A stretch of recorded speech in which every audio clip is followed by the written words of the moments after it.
नमस्कार, आप देख रहे हैं सुदर्शन न्यूज। मैं आपके साथ अनुष्का। चलिए खबरों की शुरुआत करते हैं। पहली खबर यूपी के फर्रुखाबाद से है, जहां पुलिस अधीक्षक आलोक प्रियदर्शी और जिला अधिकारी डॉक्टर बी.के. सिंह का माफियाओं के विरुद्ध अभियान जारी है। बता दें कि जिला अधिकारी डॉक्टर बी.के. सिंह के आदेश पर माफिया अनूप दुबे की गैंग सदस्य की संपत्ति जब्त की है। आपको बता दें कि तहसीलदार सदर थाना प्रभारी मऊ दरवाजा बलराज भाटी ने संपत्ति जब्त की कार्रवाई की है। मामले में गैंगस्टर के आरोपी की 69,50,000 रुपए की संपत्ति पुलिस के प्रशासन के अधिकारियों ने जब्त की है। अब आगे की कार्रवाई जारी है। थाना अध्यक्ष मऊ दरवाजा के सहयोग से पुलिस अधीक्षक फतेहगढ़ और जिलाधिकारी महोदय फर्रुखाबाद के मार्गदर्शन में गैंगस्टर एक्ट अंतर्गत वार्ड संख्या 30/2024 में पारित आदेश दिनांक 22/11/2024 के अनुपालन में ग्राम कद्दू याकूबपुर में आवासीय प्लॉट जिसे लेखपत्र संख्या 9269/2021 जिसका क्षेत्रफल 209.25 वर्ग मीटर है तथा वर्तमान बाजार मूल्य 44,80,000 रुपये है एवं इसी से संलग्न संपत्ति जो लेखपत्र संख्या 9234/2021 जिसका कुल क्षेत्रफल 0.2845 हेक्टेयर है और इसका बाजार मूल्य 24,70,000 रुपये है को पुलिस एवं राजस्व के द्वारा संयुक्त रूप से स्थल पर आकर के कुर्क किया गया है। यह संपत्ति तहसीलदार सदर के प्रबंधन में है। इस संपत्ति से किसी भी प्रकार की छेड़छाड़ यदि कोई करता है या इसे खुर्द-बुर्द करने का प्रयास करता है या इस पर अवैध कब्जा करता है तो उसके विरुद्ध कठोर दंडात्मक कार्रवाई की जाएगी। ये संपत्ति जिलाधिकारी महोदय द्वारा सरकार बनाम विनय दुबे उर्फ सोनू जो एक गैंगस्टर है और सह अभियुक्तगण अनुपम दुबे, अनुराग दुबे आदि के साथ शामिल होकर के अपने व्यक्तिगत स्वार्थ के लिए अवैध कार्य करके धन अर्जित करते हैं। इनका क्षेत्र में काफी आतंक है। इस गैंग द्वारा अवैध शस्त्रों से लैस होकर के घर में घुसकर जान से मारने की नीयत से फायर करना, हत्या का प्रयत्न करना और हत्या जैसे जघन्य अपराध कारित कर दहशत फैलाकर रंगदारी के रूप में धन की मांग कर वसूली करना और आपराधिक षड्यंत्र कारित करना के संबंध में विभिन्न अभियोग पंजीकृत है।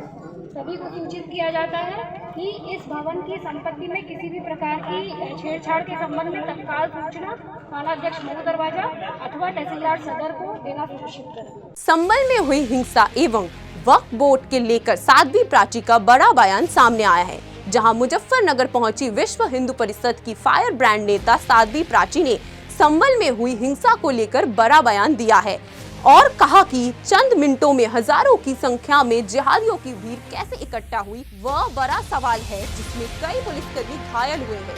इस दौरान चुनावी परिणाम को लेकर साध्वी प्राची ने सुदर्शन न्यूज के प्रधान संपादक जहां सुरेश चौहान जी के खुले मन से सराहना की है और साध्वी ने कहा कि सुरेश चौहान जी द्वारा घुसपैठियों को भगाने के लिए जो यात्रा महाराष्ट्र के संवेदनशील क्षेत्र में निकाली है, पूरे चुनाव में उस यात्रा का बड़ा सहयोग मिला है, जिससे भारतीय जनता पार्टी को प्रचंड विजय मिली है। देखिए, महाराष्ट्र के अंदर जो चुनाव के परिणाम अद्भुत परिणाम आए हैं उसके लिए मैं बधाई देती हूँ और भारतीय जनता पार्टी के संगठन के सभी कार्यकर्ताओं ने बहुत मेहनत की है और विशेषकर हिंदू शेर मेरे भाई श्री सुरेश चौहान जी के ने बहुत ज़बरदस्त मेहनत की है।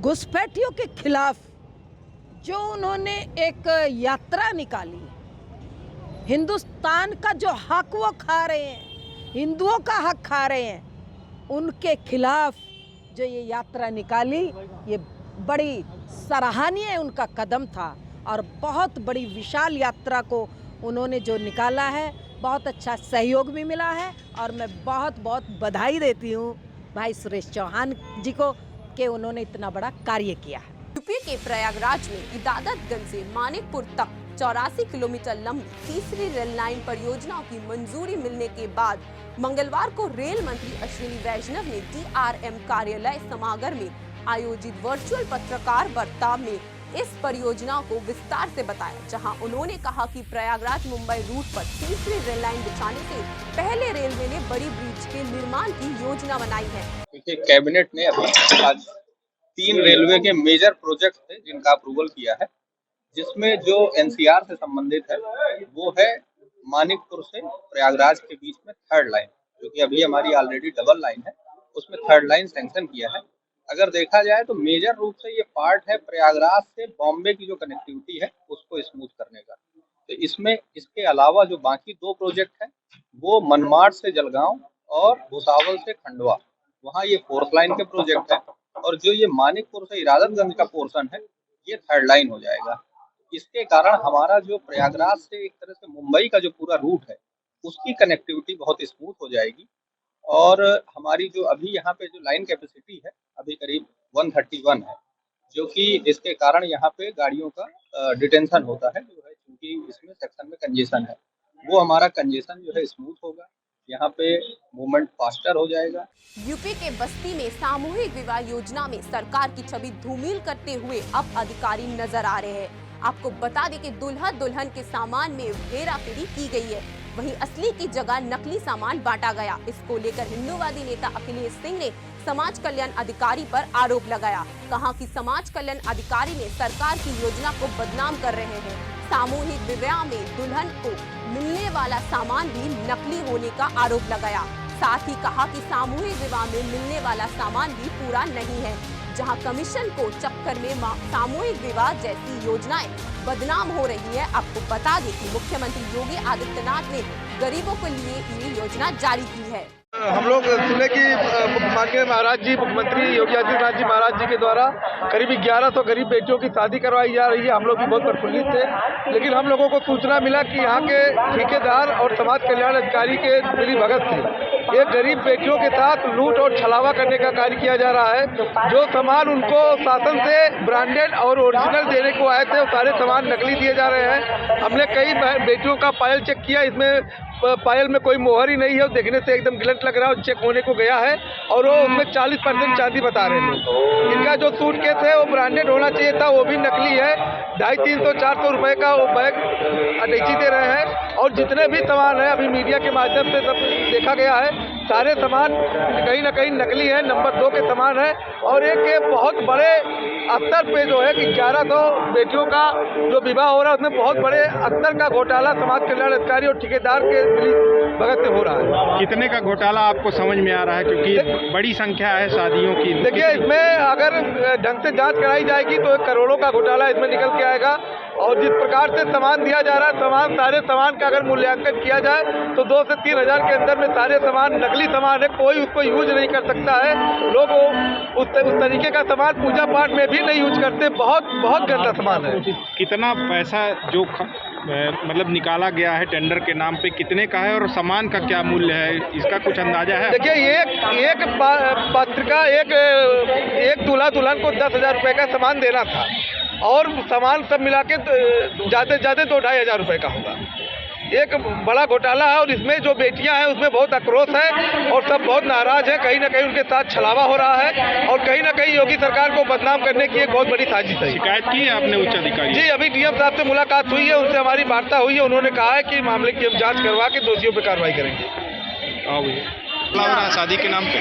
अब शादी के नाम पर तो घोटाला है, जो सरकार की मंशा है, सरकार की मंशा के अनुरूप काम नहीं हो रहा है। यहाँ के समाज कल्याण अधिकारी और ठेकेदार, जो ठेकेदार कहीं बाहर से अभी सूचना मिली है कि अलीगढ़ का कोई है, वो ठेकेदार है, वो वहाँ से आकर के यहाँ फर्जी तरीके से काम बस्ती के जनता को, गरीब जनता को लूट कर ले जा रहा है। और हमने सामान भी चेक किया है, तमाम हमारे संगठन। लेकिन जो कॉन्ट्रैक्ट होता है वो ऑनलाइन मिलता है, ये इसी व्यवस्था की गई है? मिली भगत से मिलता होगा, वो समाज कल्याण अधिकारी के मिली भगत से होगा, उससे नहीं, मतलब कॉन्ट्रैक्ट जो भी हो, लेकिन मौके पर जो सामान है वो एकदम गलत है। वो कोई भी चेक कर ले, डीएम साहब आए थे वो भी देख लें। और यहाँ तमाम लाभार्थी यहाँ बैठे हैं, आप भी देख लीजिए, सब लाभार्थी आक्रोशित है। क्या निम्नता है आपने जाँच की? पहली चीज तो पायल और बिछुआ जो होता है उसमें कहीं किसी प्रकार का मुहर नहीं लगा है।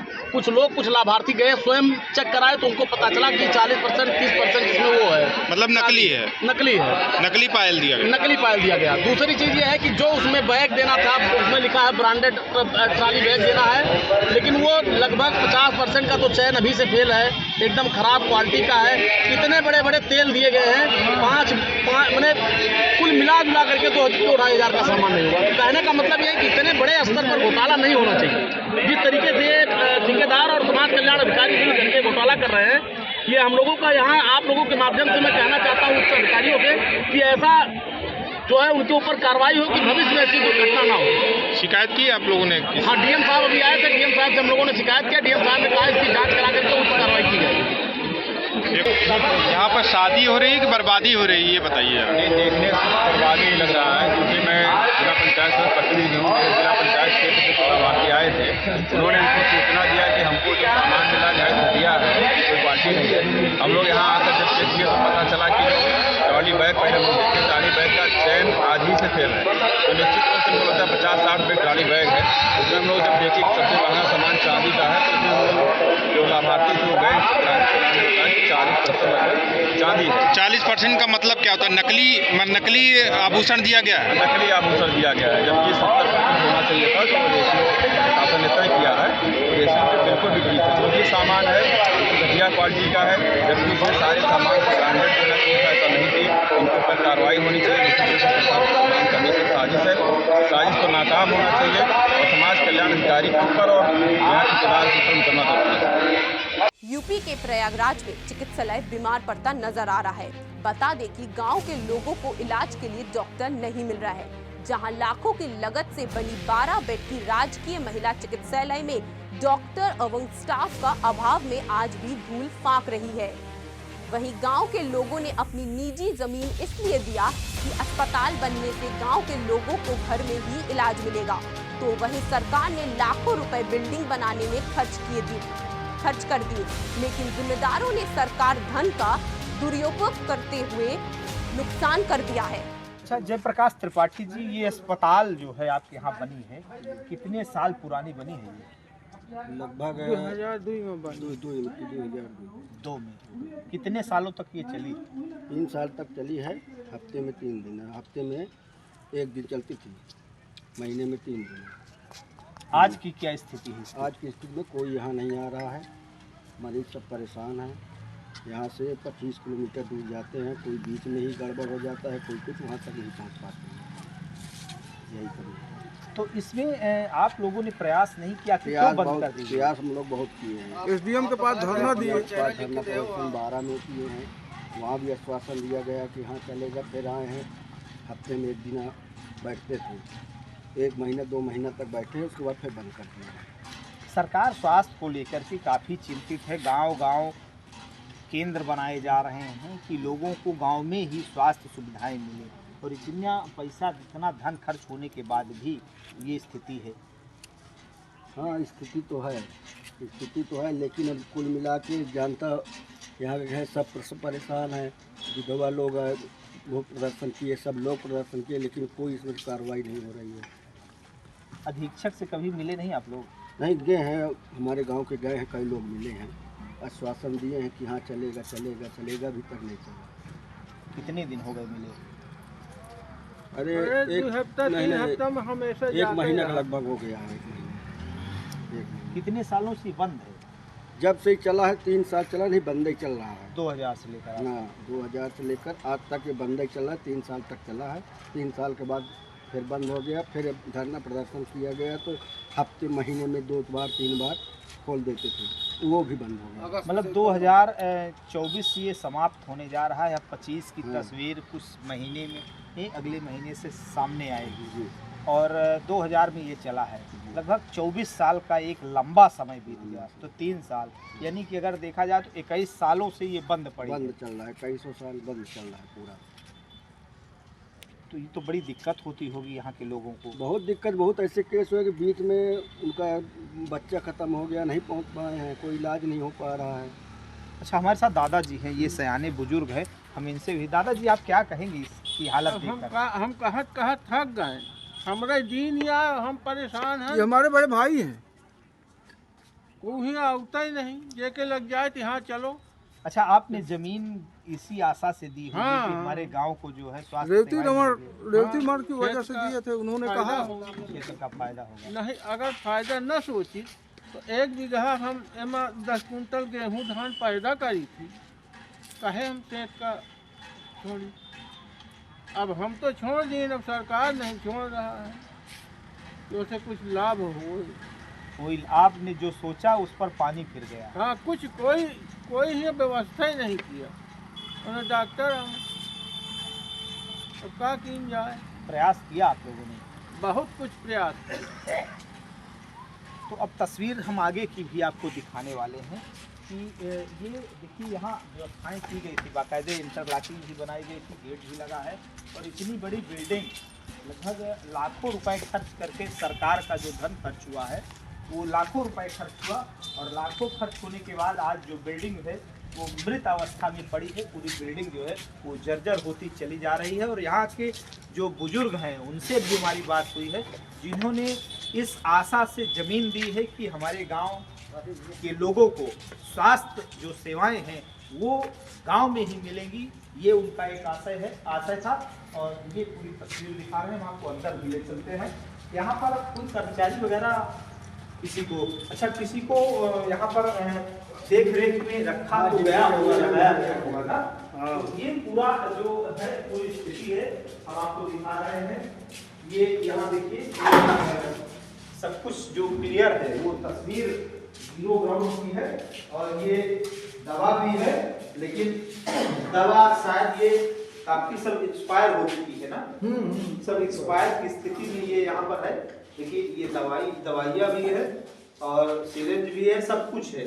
ये दवाइयाँ देखिए सब सरकारी पैसे का दुरुपयोग कितना हुआ है। देखिए ये देखिए ये कितनी महंगी दवाएं जो सरकार ने दिया है लोगों को इलाज करने के लिए कि लोग स्वस्थ रहें, गांव के लोग स्वस्थ रहें।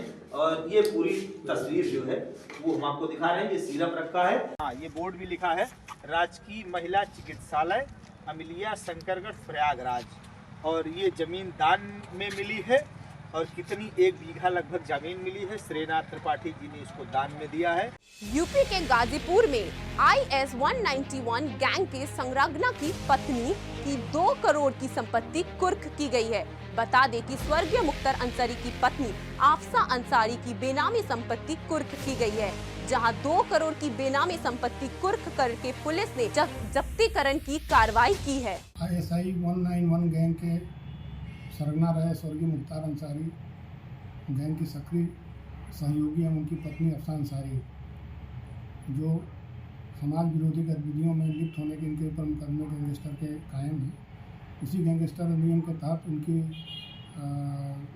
एक संपत्ति ट्रेस की गई जो लखनऊ में पाई गई। एक फ्लैट है, उस फ्लैट की कीमत करीब 2 करोड़ रुपया, जिसकी कुर्की कार्रवाई की गई है और संबंधित मजिस्ट्रेट द्वारा वहाँ उसको अपने सील बंद करके अपने कब्जे में लिया गया है। और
परिसर में जो मुख्य द्वार है उसमें चेकिंग अभियान चलाया जा रहा था, तो उसमें जो सुरक्षाकर्मी तैनात थे वहाँ पे उनके द्वारा एक संदिग्ध व्यक्ति की तलाशी ली गई। उसके बैग में से एक देसी हथियार बरामद हुआ, एक चाकू बरामद हुआ और अन्य सामान बरामद हुए। उसके जो अन्य साथी थे 2 लड़के और बताए जा रहे हैं, वो उसको देख करके वहाँ से भाग गए। एक व्यक्ति की अरेस्टिंग हुई है और उसके साथ ही इसमें जो उसके पास बरामद हथियार है वो बरामद हुआ है। इसमें हम लोग जो सुरक्षाकर्मी तैनात थे जो चेकिंग अभियान में थे उनको पुरस्कृत करेंगे और इसी तरह से जो कोर्ट परिसर है उसकी सुरक्षा हम लोगों के लिए अहम है। और वहाँ पे लगातार हम लोग जो सुरक्षाकर्मी प्रतिनियुक्त हैं हर गेट पे उनको ये ब्रीफिंग भी होती है प्रतिदिन, और उसमें हम लोग चेकिंग भी करते हैं कि जो अनावश्यक वहाँ पे संदिग्ध व्यक्ति आ रहा है उसकी तलाशी लें, उसको कोर्ट की सुरक्षा में कोई चूक ना। सर कुछ जानकारी आप पाइएगी क्या, किस तरह का घटना को अंजाम देना चाहते हैं या किसको देना चाहते हैं? अभी इस व्यक्ति से पूछताछ चल रही है, इसका आपराधिक इतिहास भी हम लोग निकाल रहे हैं क्या है और किस उद्देश्य से वहाँ पे घूम रहा था, किस उद्देश्य से वहाँ पे ये था वहाँ पे, और इसके अन्य साथी कौन कौन थे, उन सब बिंदुओं पे हम लोग इन्वेस्टिगेट कर रहे हैं और उन लोगों की जल्दी अरेस्टिंग की जाएगी। मध्य प्रदेश की धार में मनावर पुलिस को बड़ी सफलता मिली है, जहां 903 किलो गांजे के पौधे जब्त किए। बता दें कि धार जिले की मनावर पुलिस ने 903 किलो गांजे के पौधे जब्त करने में सफलता हासिल की है। पुलिस को मुखबिर से सूचना मिली कि उपरन चौकी स्थित ग्राम पिपोलिया मोटा में 2 अलग-अलग खेतों में गांजे के हरे पौधे लगे हुए हैं, तो एक खेत में 480 गांजे के पौधे मिले, साथ ही दूसरे खेत में 130 गांजे के पौधे जब्त करने में सफलता हासिल की है। थाना मनावर में उमरगंज चौकी के अंतर्गत है। गांव का नाम है पिपलिया मोटा। इसमें 2 बड़े केस बनाए गए हैं जिसमें हरे गांजे के पौधे जब्त हुए हैं, जिसमें एक केस में जो है तकरीबन 480 पौधे हैं, दूसरे केस में 130 है। तो कुल पौधे हमारे पास 610 जब्त हुए हैं, जिनका वजन जो है वो तकरीबन 903 किलो रहेगा।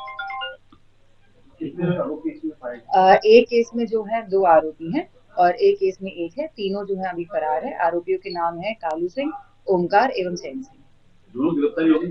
नहीं, गिरफ्तारी अभी पेंडिंग है। फरार है आरोपी, पर बहुत ही जल्दी इनको गिरफ्तार कर लिया जाए। मध्य प्रदेश के गांज बसोदा को जिले बनाने की मांग अब पूरे नगर में हो रही है।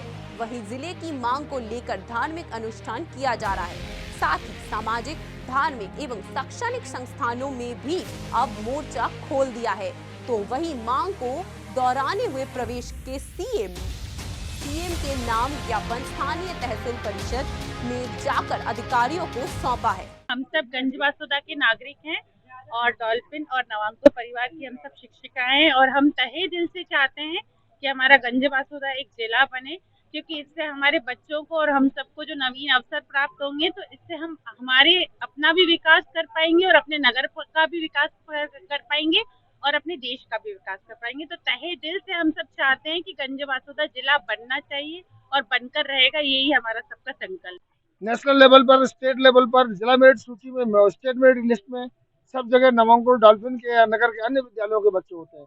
यहाँ तक कि यहाँ के जो गवर्नमेंट स्कूल है वो भी विभिन्न विधाओं में आगे हैं। तो क्यों ना इस शहर को, हमारे यहाँ इस नगर को जिला बनाया जाए, ताकि हमारे बच्चों को यही शहर में उच्च शिक्षा के अवसर प्राप्त हों। अच्छे बढ़िया डाइट कॉलेज खुलेंगे, यहाँ पर इंजीनियरिंग कॉलेज खुलेंगे, मेडिकल कॉलेज खुलेंगे, बच्चों को कहीं बाहर नहीं जाना पड़ेगा। हमारे यहाँ एक समस्या और है बालिकाओं की शिक्षा को लेकर। राजस्थान के चित्तौड़गढ़ में उत्तराधिकार परंपरा के अनुरूप मेवाड़ राजघराने के उत्तराधिकारी के रूप में नाथ द्वारा विधायक एवं मेवाड़ के महाराणा विश्वराज सिंह का राज तिलक समारोह किया गया, जिसमें चित्तौड़गढ़ के दुर्ग स्थित फतेह प्रकाश संग्रहालय के प्रांगण में आयोजित किया गया। वैदिक परंपरा के अनुरूप ये कार्यक्रम किया गया। साथ ही वहीं संख्या में राजपूत समाज के लोगों ने इस कार्यक्रम में भाग लिया। अगर वह दूणिया किसी नाथ की पीताम्बर राय का मंदिर है, हम जा करके उनको दर्शन कराएंगे। दर्शन कराने के बाद हजारों की तादाद में लोग जाएंगे, एकलिंग नाथ के दर्शन करेंगे। प्रभु श्री के चरणों में हम इस देश की विकास के लिए, इस देश में अमन और चैन के लिए, 36 कौम के विकास के लिए बात करेंगे। कोई ऐसा कुछ सिद्ध इरादे रखने वाला, ऐसे नोटिस जारी रखने वालों को हम कोई जगह नहीं देते, कोई हवा नहीं देते। कर्नाटक के चिक्कोड़ी शहर में नई खुले मातृ एवं शिशु अस्पताल में पहले ही कई बच्चों का जन्म और सिजेरियन सेक्शन की व्यवस्था की गई थी। तो वहीं अस्पताल में एक महिला की मौत के बाद स्वास्थ्य विभाग ने अधिकारियों ने बंद किया गया, और उसी को लेकर कर्नाटक रक्षा मंच और राज्य जय कर्नाटक संगठन के कार्यकर्ताओं ने मातृ एवं शिशु अस्पताल के सामने अधिकारियों के खिलाफ विरोध प्रदर्शन किया। मध्य प्रदेश के ग्वालियर जिले में हो रहे रेत के अवैध उत्खनन सहित परिवहन पर रोक लगाने को लेकर कलेक्टर रुचिका चौहान ने खनिज विभाग के अधिकारियों को कार्रवाई के सख्त निर्देश दिए हैं। साथ ही जिला खनिज अधिकारी प्रदीप भूमिया ने बताया कि बड़ागांव मुरर क्षेत्र में अवैध रूप से रेत से भरी 5 ट्रैक्टर की टोली मंडी लगातार अवैध कारोबार कर रही है, जिससे राजस्व पुलिस और खनिज विभाग की टीम ने छापेमार कार्रवाई की है। जैसा कि आज बड़े गांव से कुछ शिकायतें प्राप्त हो रही थी, उस शिकायत के आधार पर हम अपनी माइनिंग टीम और पुलिस से संपर्क करके औचक निरीक्षण किया और निरीक्षण में कुछ मंडी लगाकर खड़े थे ट्रैक्टर, उनको जब्त करके बिजोली थाने में अभिरक्षा में रखा गया। कितने ट्रैक्टर जब्त किए सर? ये आज हम 5 ट्रैक्टर जब्त किए हैं। उनकी लगभग कीमत क्या होगी? ये मान लो जो उनके भरे हैं उसके हिसाब से अलग अलग के हिसाब से करीब 40-40, 30-30 हज़ार रुपये उसको जुर्माना इम्पोज किया जाएगा। और सर ट्रैक्टर अवैध परिवहन के तहत उसकी कार्रवाई की जाएगी। जो भी नियमानुसार अर्थदंड होगा पर्यावरण क्षतिपूर्ति के तहत उसका वसूल किया जाएगा। इसी क्रम में लगातार अवैध रेत उत्खनन की कल शिकायत मिली थी, उसमें हमारी टीम और राजस्व पुलिस की टीम के साथ संयुक्त कार्रवाई कर NSD टीम के साथ में उसको पंडित नष्ट किया। फिलहाल के लिए इतना ही। देश और दुनिया की तमाम खबरें देखने के लिए देखते रहिए सुदर्शन न्यूज। जय हिंद।